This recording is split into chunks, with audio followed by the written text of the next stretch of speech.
Hey, what's up, guys? Commissioner Ace Coach 704 here doing storylines. A little late. Been real busy covering high school football and doing other various things. But if you wrote a blog, you're going to be featured on storylines tonight. If you haven't wrote a blog, I'm not going to talk about you. So you haven't wrote a blog, you might as well go ahead and just turn this off now.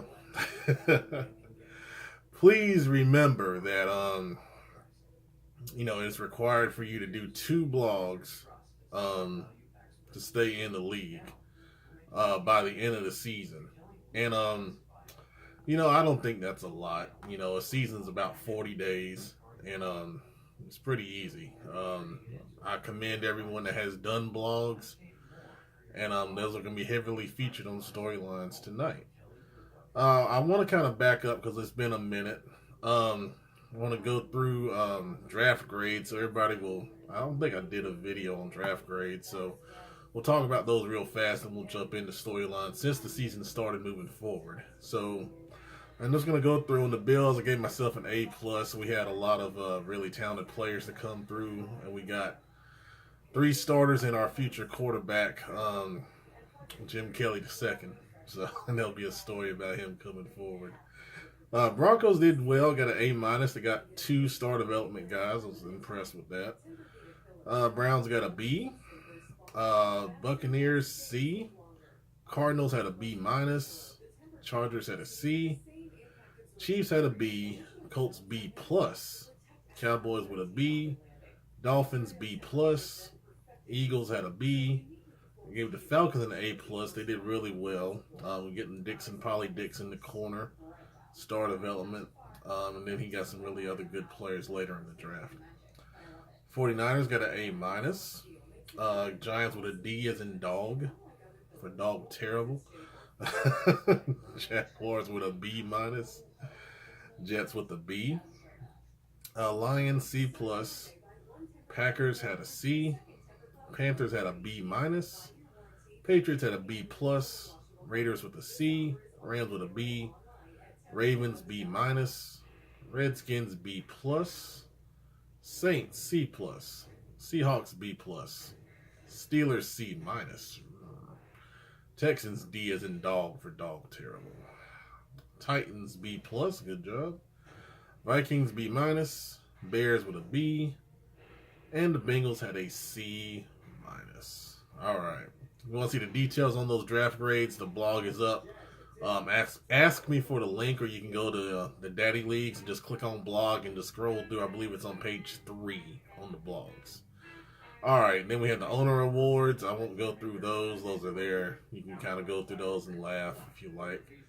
So then we've got the Redskins coming in with their quarterback Paul Crew. I like that. That's from oh god, what's the movie? The prison movie with Burt Reynolds. Oh Jesus, I forget the name of it now, but that's pretty good. I've got more from the Bengals coming, so he's been a nice addition to the PEL so far. Mike Mularkey gave an interview that was interesting, to say the least, before the season. He really kind of goes through the Titans and what allows them to be successful, and so far it's kind of been a mixed bag on that, but a good job, on that Mike Mularkey interview. The Texans have made a couple trades. They're out of trades now. They're looking to win now. And, it seems like that Coach you hating has put the pressure on himself to get it done, or he's going to be fired. So, yeah, that's what's going on there. Interesting times in Houston, excuse me. And then Slim gave a nice recap of the Bundy's Bills versus Slim's Titans game, and some of that stuff I gotta edit out because he gave a nice preview before the game, and then after the game, it just wasn't what was expected from the Titans, unfortunately. But we won't go into that too much. And the Redskins have been doing a good job of giving post game reviews. The post game review from the Packers, and his head coach is Bob Saget. So I like this. I like his creativity here. You think of Bob Saget from Full House, by the way. He's one of the most raunchiest comedians there is out there. You should check him out. It's pretty hilarious. But the Redskins were able to beat the Packers 45-21, led by Paul Cruz, 3 touchdowns, and Zach Brown had 3 user picks. Wow. It's a good job there. 49ers gave a nice little overview of their offseason, getting Nate Solder in free agency to kind of stabilize the offensive line, and Charles Hardison left guard. They really needed to boost that offensive line because they led the league in sacks and didn't have a lot of time in the pocket. So I think it's going pretty well in San Francisco. I hadn't looked at their record, but power rankings are coming tomorrow on the live show, just so you know. So tune in, 10 p.m. Eastern Time. It will happen. Nice blog by the Steelers, who seem to always kind of choke out in the playoffs like the old San Diego Chargers that are under Marty Schottenheimer. For you young guys, Google it, look it up. Really good regular season team, bad in the playoffs. Terrible. So the Steelers know and Josh Dobbs know they have to do better, and they will, I think they'll get there eventually. So the Houston Texans come back and say Coach Britt is definitely on the hot seat. I know they've made some trades, and we'll go through those on the live show tomorrow as well. Breaking news. The Titans say Marcus Mariota has dislocated his finger on his left hand after getting his face mask while putting on his helmet. Well, apparently he was okay and able to play next week.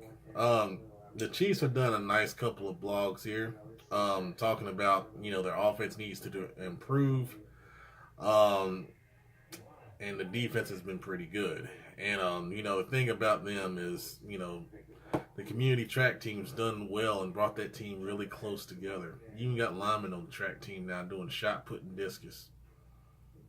You guys all love in Kansas City.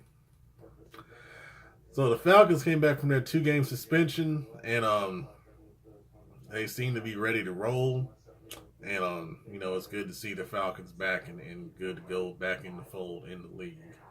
We talked about the PEL Hall of Fame candidates. That is still going on, by the way, for PEL veterans. Please nominate the guys that you think deserve to be in the PEL Hall of Fame from the past 2 seasons, last year and then the first year when we were called League of Legends. Everybody's eligible. If you can remember that far back, please give me your nominations. I have some videos from awards and such that, you can use to reference also. Let's see. The Texans, once again, are disappointed. It says if they don't finish 4-4 by week 9, we don't see Britt still being employed. They're being real hard on themselves in Houston this year. It's not that bad, man. I mean, tough division, but it ain't that bad. Pep up down there. All right.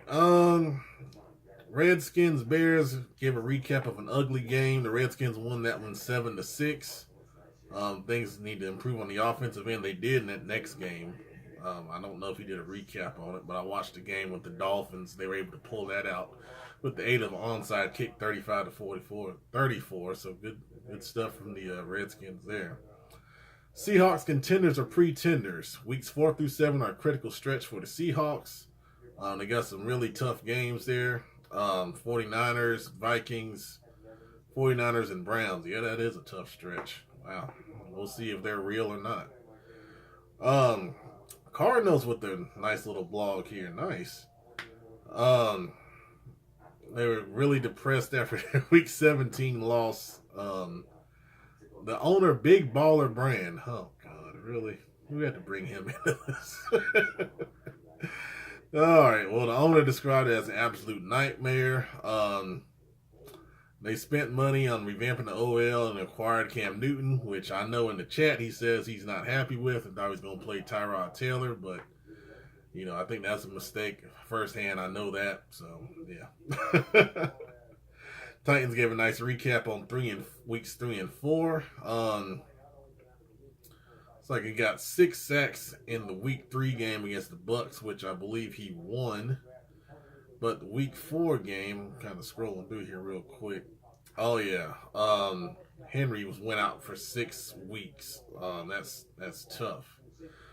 So you got Pierce Davis in there as backup running back trying to get the job done, but they've got to find a way to get the offense going. They had a tough loss against the Browns, despite having 7 turnovers. They couldn't get the win there, unfortunately. So still keep fighting Tennessee. The Texans once again.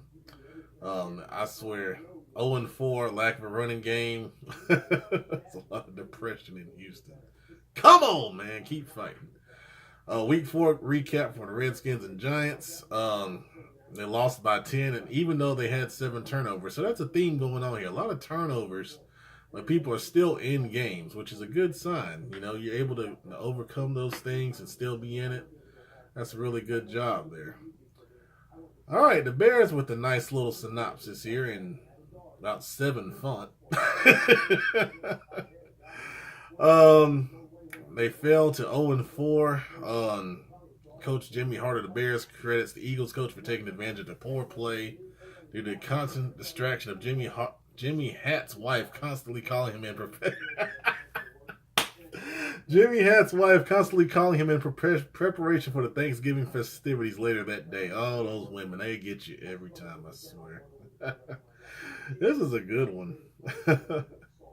They fell to the Eagles 30-35 with the comeback. They came up short. Leonard Floyd was traded to the Texans for a first and future second-round pick. They wish the greedy bastard Floyd well with the remainder of his career. Oh, this is funny. So, yeah, I'm not going to go through the whole thing, but that's a good one. Make sure you read that, man. I got a comment on that. That was it. That was excellent.